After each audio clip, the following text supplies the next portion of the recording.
तो बालो कैसे हो? रीचर सीजन 3 एपिसोड 5 को एक्सप्लेन एंड ब्रेक डाउन करेंगे, उसके बाद एंडिंग एक्सप्लेन भी करेंगे, देन थ्योरी भी सेट करेंगे for the upcoming story means future story. Sorry मैं लेट हो गया हूँ। एंडिंग एंड ब्रेकडाउन वाले पार्ट पर जाने से पहले ब्रीफली एक्सप्लेन कर लेते हैं main plot of this story, जिससे आइडिया लग जाएगा कि आखिर इस पूरे एपिसोड 5 में हुआ क्या क्या था। तो एपिसोड की शुरुआत वहीं से होती है जहां से ये छोड़ा गया था। मींस रीचर जल्दी से डफी को बचाने निकल पड़ता है, जो अपने कलीग के साथ बेक की एक फैक्ट्री में छापा मारने गई है टेरेसा को ढूंढने के लिए। लेकिन एंजल डोल का जो लैपटॉप था उससे मैकैब उसके लोकेशन को ट्रेस कर रहा था, जहां तीनों गुंडे डफी और उसके साथी को न्यूट्रलाइज करने आए थे इस फैक्ट्री में।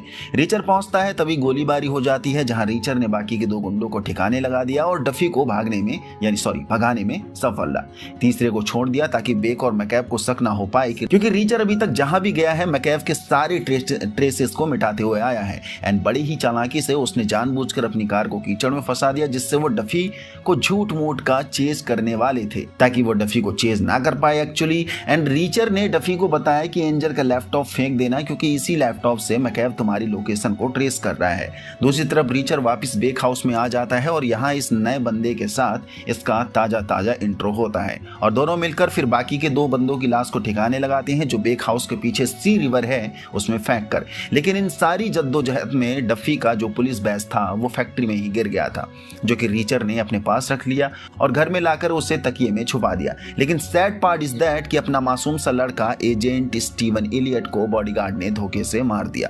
बॉडीगार्ड ने एलियट को सिगरेट पीने की डिमांड करी और मुंह में अल्कोहल भर के बॉडीगार्ड ने एलियट को डिस्ट्रैक्ट भी किया।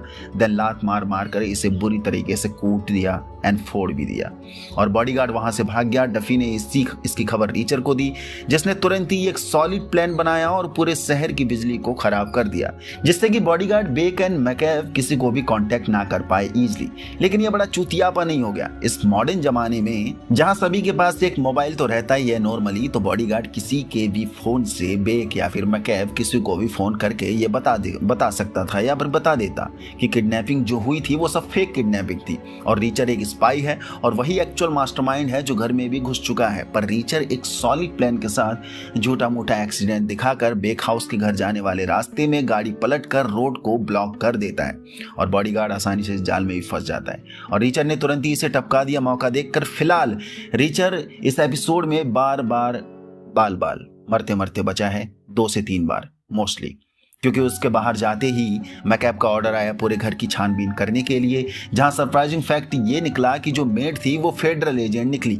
ये मासूम सी दिखने वाली मेड जो एक बार के लिए हेल्पलेस वुमेन लग रही थी, इतनी बड़ी एजेंट निकलेगी उम्मीद नहीं थी। जॉ ड्रॉपिंग मोमेंट मेरे लिए भी था और रीचर के लिए भी था, जिसका माइक्रो मोबाइल छानबीन के दौरान हत्थे लग चुका था सर्चर के। पर यहाँ धक इसलिए भी हो रही थी क्योंकि रीचर ने जो डफी का बैच छुपा रखा था वो भी पकड़े जाने के रडार में था। बट यहाँ एक चीज समझ में नहीं आई, बैच आसानी से मिल सकता था, लेकिन फिर भी इस न्यू गार्ड ने रीचर के बेडरूम को डिटेल में छानबीन नहीं करा।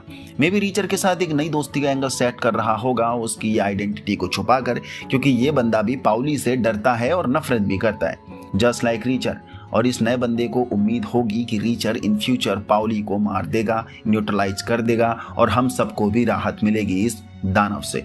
दरअसल रीचर जब वापस आया तो उसे पता चला कि हाउस की छानबीन हुई है और वो तैयार हो चुका था लड़ने के लिए, कि उसे पता चलता है मेड स्पाई एजेंट थी और उस मेड को पाउली ने इंटेरोगेशन के दौरान एक ही मुक्के में मार डाला था। जहां रीचर की अब भिड़ंत पाउली से होती है क्योंकि रीचर को उस मेड के लिए एक सॉफ्ट एंगल जनरेट भी हो चुका था उसके हार्ट में और रीचर को पहली बार कोई टक्कर का बंदा मिला है जिसने एक ही मुक्के में रीचर के थोपड़े का आकार बदल दिया, या यूं कहो कि दिन में तारे दिखा दिए। इसी बीच रीचर ने सब कुछ डिकोड कर लिया था कि बेक और मैकैब कोई ड्रग का बिजनेस नहीं कर रहे हैं, बल्कि इलीगल वेपन्स का धंधा कर रहे हैं जो दुश्मन देश को सप्लाई करते हैं कालीन की आड़ में। जिसके लिए स्मार्ट मूव ये लोग ये चल रहे हैं कि सारे पार्ट्स को अलग अलग मंगवाते हैं और बेजारे बाजार में फैक्ट्री में असेंबल करते हैं। और ये न्यूज रीचर डफी को दे देता है, जहां बेक रीचर को मेन बॉस से मिलाने ले जा रहा है, क्योंकि मेन बॉस की जिज्ञासा है कि इस नए रिक्रूट को देखने के लिए, इससे मिलने के लिए, जिसने पूरे बेक हाउस में आते ही माहौल को उथल पुथल कर दिया है। रीचर फुर तैयार है मैकैब से मिलने के लिए और गन वगैरह निकाल लेता है, क्योंकि रीचर को लगता है कि मैकैब और कोई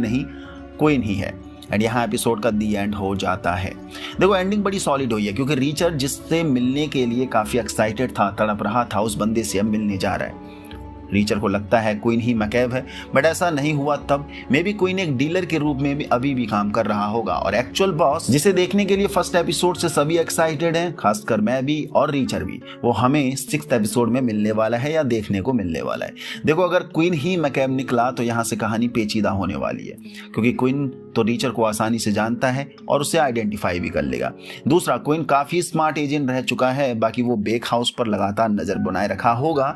तो अगर रीचर जो नया रिक्रूट है और मात्र 1 महीने के अंदर ही रीचर ने ड्यूक, जो मेन सिक्योरिटी हैंडलर था बेक हाउस का, उसे मारकर उसकी जगह ले ली है, तो भाई क्वीन को कहीं ना कहीं इस पर शक होएगा या शक जाएगा, जो सेम मैकैब को भी हो रहा है। और वो फोटो वगैरह जरूर मंगवाता, जिससे क्वीन आसानी से रीचर को आइडेंटिफाई कर लेता। और जहां तक है, मैकैब ने भी मंगवाया होगा, बट वो उसे आइडेंटिफाई नहीं कर पाया, क्योंकि भाई रीचर को उसने पहले कभी नहीं देखा है। क्वीन होता तो जरूर वो आइडेंटिफाई कर लेता, पर मेरा मानना है कि मैकैब कोई और बंदा होगा, क्वीन नहीं है, जो वाकई में अब रीचर से मिलना तो चाहता है।